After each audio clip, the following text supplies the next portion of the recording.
Have you ever had a dream so vivid, so real, it felt like a calling? That's what happened to Santiago, a young shepherd boy from Andalusia. He loved his flock and the freedom of the open road, but a recurring dream kept pulling him towards something more.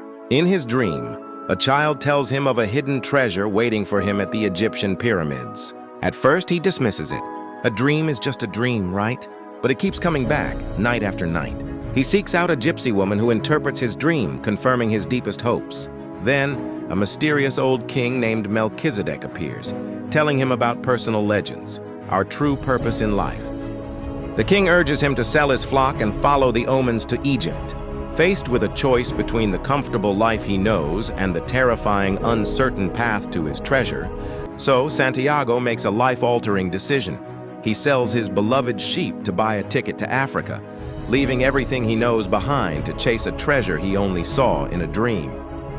After selling his flock and crossing the Strait of Gibraltar, Santiago arrives in Tangier, Morocco.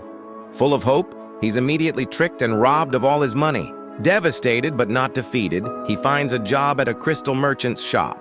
Santiago spends a year there, learning about the merchant's unfulfilled dream of a pilgrimage to Mecca and teaching him the importance of embracing new possibilities.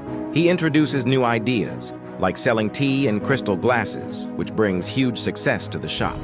Having earned enough money, Santiago has a choice: return to Spain a wealthy man or continue his quest for the treasure. Remembering the old king's words about omens, he decides to join a caravan heading across the Sahara Desert toward the pyramids. This is where he'll meet the Englishman, also searching for his own treasure, the legendary Alchemist. The Englishman believes alchemy is all in books, while Santiago learns from observing the desert itself. Two different paths to the same goal, right? Then, at the oasis, everything changes. He sees a woman named Fatima at the well and boom, it's love at first sight. He realizes she is more important than any treasure. This is a huge turning point. He learns that love doesn't hold you back from your personal legend. It's actually a part of it. After his vision of the attack on the oasis proved true, a mysterious horseman dressed in black with a falcon on his shoulder confronted him.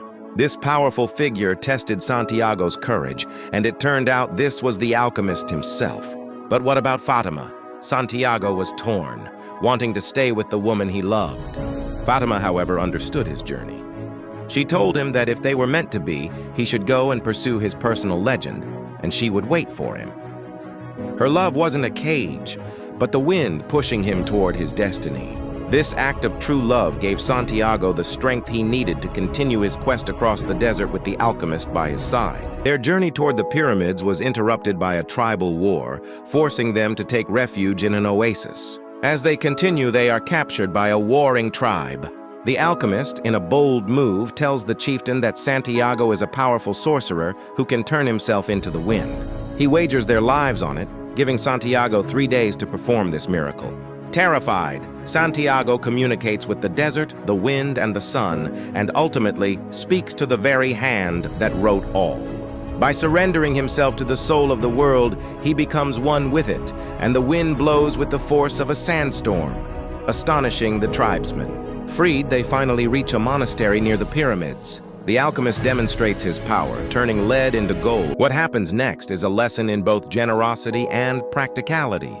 The alchemist splits the gold into 4 parts.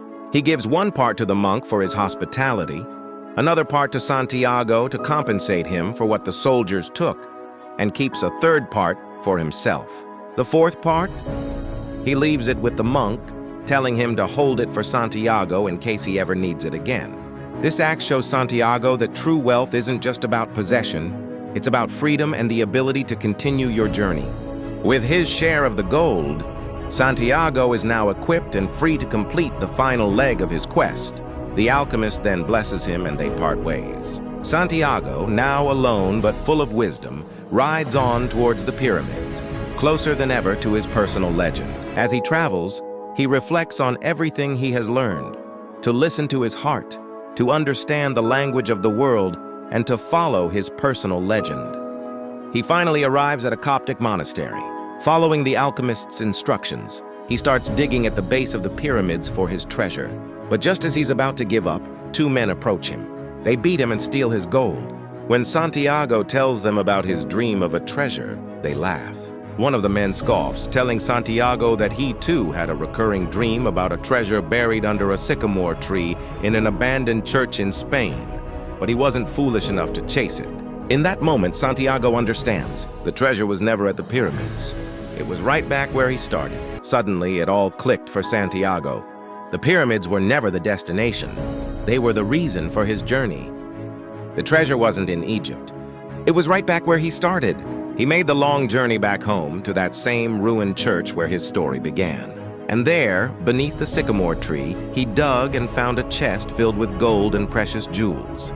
He finally understood the alchemist's words. Wherever your heart is, there you will find your treasure. His treasure was the journey itself, the wisdom he gained, and the love he found with Fatima. If you loved this summary and want more deep dives into life-changing books, make sure to subscribe and hit that notification bell. Thanks for watching.